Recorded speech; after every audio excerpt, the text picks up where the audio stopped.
광주 전남 혁신도시가 이전 기관인 한전을 중심으로 280개의 연관 기업을 유치한 반면 전북 혁신도시는 기업 유치는커녕 혁신도시 시즌2 사업도 구상 단계에 머물러 있습니다. 내년부터 전면 무상급식이 추진되면 자치단체들의 예산 압박이 심해질 것으로 보여 정부가 무상급식 예산을 지원해야 한다는 목소리가 커지고 있습니다. 여행 출발 하루 전날 국내 대형 여행사 대리점이 예약이 안 돼 있다고 고객에 통보해 본사에 항의했지만 본사는 대리점에만 책임을 떠넘기고 있습니다. 정부가 2021년까지 저상버스 도입률을 32%까지 끌어올릴 계획이지만 예산이 부족해 속도를 내지 못하고 있습니다. 여러분 안녕하십니까? JTV 8시 뉴스입니다. 광주 전남혁신도시가 핵심 이전 기관인 한전을 중심으로 벌써 280개의 연관 기업을 유치했습니다. 혁신도시를 지역 성장의 거점으로 만드는 혁신도시 시즌2 사업이 이미 본격화되고 있는 것입니다. 하지만 전북은 연관 기업 유치는커녕 혁신도시 시즌2 사업도 아직 구상 단계에 머물러 있습니다. 보도에 송창용 기자입니다. 지난달 한전과 거래하는 42개 기업이 광주 전남 혁신도시와 인접한 산업단지인 에너지밸리로 이전하기로 협약했습니다. 이들 기업의 투자 금액은 2,275억 원, 고용 규모는 800여 명입니다. 한전이 광주 전남 혁신도시로 이전한 지난 2014년 12월부터 따지면 투자 금액은 1조 원을 훌쩍 넘고 고용 규모는 7,600여 명에 이릅니다. 광주 전남과 한전이 혁신도시 시즌2 전략으로 일찌감치 에너지 산업을 지정하고 공조체제를 가동한 게 눈부신 성과로 이어지고 있는 것입니다. 에너지밸리는 아마 국정과제로 채택돼 가는 것 같습니다. 그렇게 되면 좀 더 에너지밸리가 앞으로 확장하는 데 많은 힘을 받을 것 같습니다. 반면 전북은 혁신도시와 연계한 성과라고 내세울 만한 것이 없습니다. 핵심 기관인 국민연공단이 2015년 7월에 이전하는 등 12개 공공기관의 이전이 마무리됐지만 혁신도시 시즌2 사업은 아직도 구상 단계입니다. 아시아 스마트 농생명밸리와 전북 금융타운을 조성하고 지식공간 문화 서비스를 활성화한다는 대략적인 계획만 세워두고 있습니다. 혁신도시 종합발전계획을 내년 초부부터 시작을 해서 상반기까지 마무리를 하고 조례 개정 등을 통해서 차질 없이 추진해 나갈 수 있도록 준비하겠습니다. 비슷한 시기, 비슷한 물리적 기반이 만들어졌지만 광주 전남과 전북의 혁신 생태계는 너무 큰 차이를 보이고 있습니다. JTB 뉴스 송창용입니다.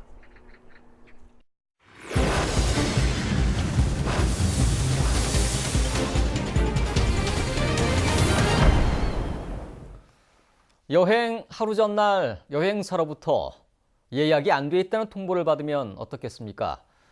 국내 한 대형 여행사 대리점에서 예약을 했던 소비자들이 실제로 겪은 일입니다. 이름만 대면 알만한 본사를 믿고 여행을 준비했던 소비자들은 낭패를 봤습니다.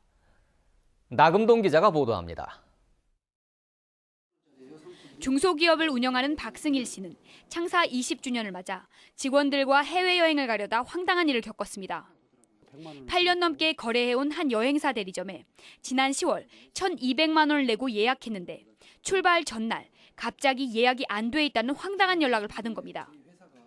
같은 대리점에 맡겼던 가족의 일본 여행도 마찬가지였습니다. 여행사 측에서 일방적으로 하루 전날 예약이 안 됐으니 공항에 가실 필요가 없다. 이런 황당무계한 얘기를 들었을 때 이 업체에 1,100만 원을 내고 가족 여행을 예약했던 강철구 씨는 지난 8월 취소했지만 넉 달이 지난 지금까지도 돈을 돌려받지 못하고 있습니다. 대리점 측은 경영이 어려워 빚어진 일이라며 환불조차 차일 비일 미루는 상황. 피해자들이 본사에 항의했지만 회사에 여행을 예약한 사실 자체가 없다면서 대리점과 해결하라는 입장입니다. 여행 경비 반환 소송이라든지 이렇게 소액 재판으로 이관을 하셔야 돼요. 결론은 책임이 있어요, 없어요? 없습니다, 저희야. 여행 계획이 망가진 것도 속상한데 경제적 피해마저 보상받을 수 없는 상황에 피해자들은 억울함을 감추지 못하고 있습니다. 상품 자체가 투어 상품이었기 때문에 저희는 이제 투어가 있는 그 여행사의 그런 신뢰도도 있고 하니까 그걸 믿고 이제 저희는 상품 계약을 했고. 지난달엔 또 다른 대형 여행사 대리점이 고객들에게 10억 원의 사기 행각을 벌였다가 본사가 환불하는 소동을 빚기도 했습니다. 또 무엇보다도 사업자와 계약을 하실 때에는 계약서를 반드시 작성하시고 계약서 사본을 또 보관을 하시는 게 또 피해 예방을 하실 수 있을 것 같습니다. 또 여행 경비를 반드시 본사 계좌로 입금해야 문제가 생겼을 때 구제받을 수 있는 가능성이 높다고 조언합니다. JTB 뉴스 나금동입니다. 내년부터 고등학교도 무상급식을 시행하기로 결정하는 과정에서 예산 분담 비율을 두고 자치단체 간 이견을 보였습니다. 정부가 지원에 나서야 한다는 목소리가 큽니다. 권대성 기자의 보도입니다. 지난 2011년 시작된 전북의 학교 무상급식이 내년에는 고등학교까지 확대됩니다. 강원과 세종에 이어 전국에서 세 번째입니다. 지금이라도 이런 결단을 내려주셔서 너무 감사하고요. 앞으로도 그 보편적인 교육 복지가 확산되는 오늘의 일이 계기가 되기를 바랍니다. 학부모 부담은 덜게 된 반면 자치단체와 교육청의 부담은 커집니다. 무상급식 예산은 올해 684억 원에서 내년에 1,072억 원으로 388억 원이나 늘어납니다. 정부 지원 없이 전체 예산의 절반을 내는 교육청이나 나머지 절반을 나눠내는 전라북도와 14개 시군 모두 재정 압박이 심해집니다. 이 때문에 고교 무상급식을 결정하고도 고등학생 수가 가장 많은 전주시는 전라북도와 예산 분담 비율을 두고 이견을 보이기도 했습니다.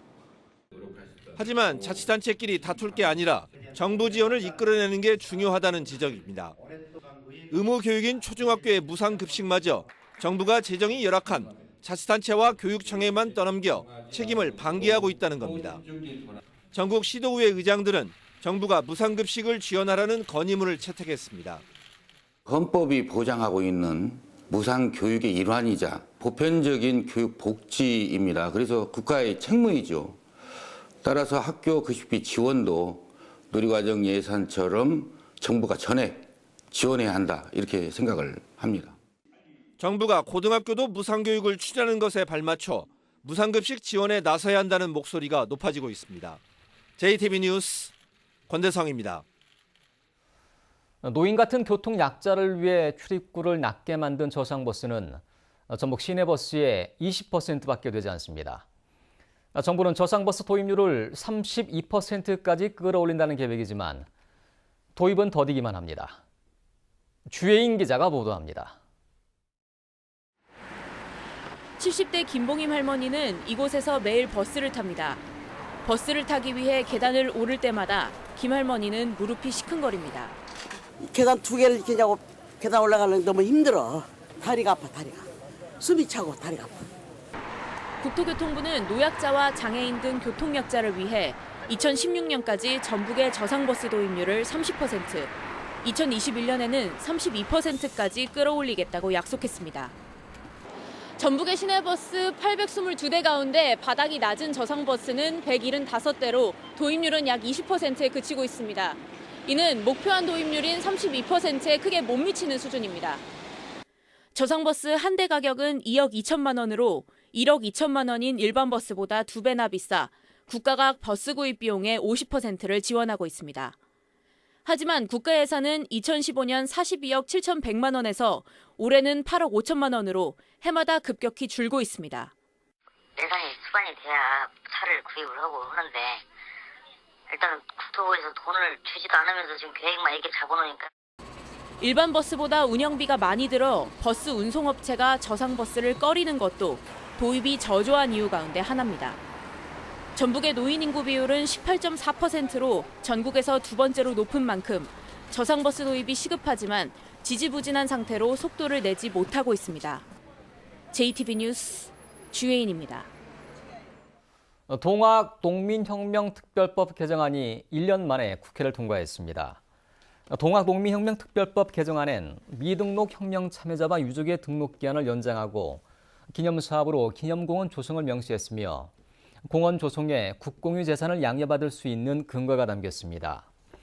국회 유성엽 의원은 동학 농민혁명 기념공원 조성 사업을 정부가 주도적으로 추진하도록 명시해 그동안 예산 부담으로 진척이 없던 사업이 국비 지원으로 활기를 띨 것으로 기대된다고 밝혔습니다. 올해 전주국제영화제 개막작인 우리는 같은 꿈을 꾼다가 전주 디지털 영화관에서 다시 선보입니다. 전주 역사박물관에서 열리는 신소장품 특별전도 소개해드립니다. 문화가 소식 정원익 기자입니다. 사랑이 권태로운 남자 앤드레, 사랑이 서툰 여자 마리오와 우연히 서로 같은 꿈을 꾸고 있다는 걸 알게 됩니다. 같은 회사에서 근무하며 꿈속에서 한 마리의 사슴이 만나는 두 사람은 점점 가까워집니다. 올해 전주국제영화제 개막작인 우리는 같은 꿈을 꾼다는 일디코 앤예리 감독이 18년 만에 내놓은 신작입니다. 꿈과 현실을 넘나드는 몽환적인 영상과 섬세한 연기가 돋보이는 작품으로 올해 베를린 영화제에서 사관왕에 올랐습니다. 꿈과 동물을 매개체로 진정한 소통에 대해 고찰할 수 있는 작품이고요.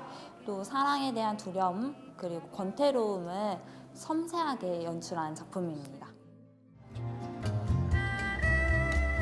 경기전 수문장 임용장과 호패, 전주의 옛 풍경을 담은 일제강점기 사진엽서, 전주 한지로 만든 공예품과 목가구까지 전주 역사박물관이 새롭게 확보된 소장품 가운데 전주의 대표적 역사 문화를 간직한 유물을 골라 소개합니다.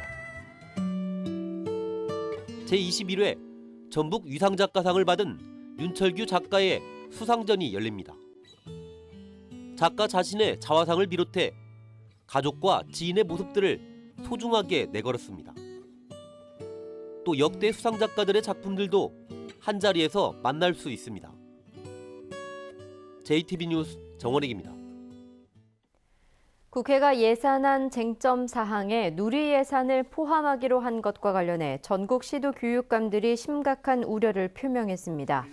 시도 교육감들은 지난 정부에서 누리 예산을 국가 재정 지원 없이 시도 교육청에 전가하면서 지방채가 늘어나는 등 심각한 부작용이 발생했다며 대통령이 전액 국고 지원을 약속한 만큼 국회가 정부 원안대로 통과시킬 것을 강력히 촉구했습니다.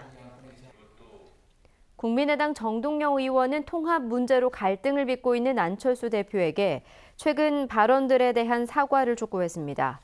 정 의원은 오늘 국민의당 의원총회가 끝난 뒤 기자들에게 안 대표가 이대로 가면 다음 총선 때 호남에서도 버림받을 수 있다고 한 발언은 본인 책임은 빠져있는 박근혜식 유체이탈 화법이라며 호남 유권자와 의원들에게 사과해야 한다고 주장했습니다.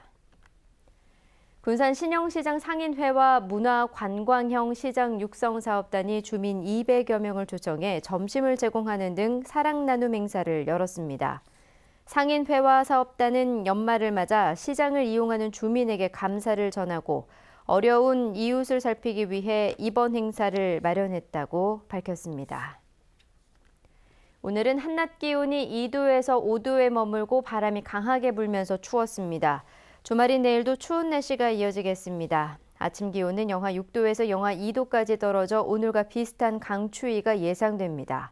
한낮 기온은 6도에서 10도로 오늘보다 4, 5도가량 높아 추위는 주춤하겠습니다. 휴일인 모레는 기온이 조금 오르겠고 밤 한때 서해안 지역을 중심으로 비가 조금 내리겠습니다. 다음 주 월요일과 화요일에는 기압골의 영향으로 비나 눈이 오겠습니다.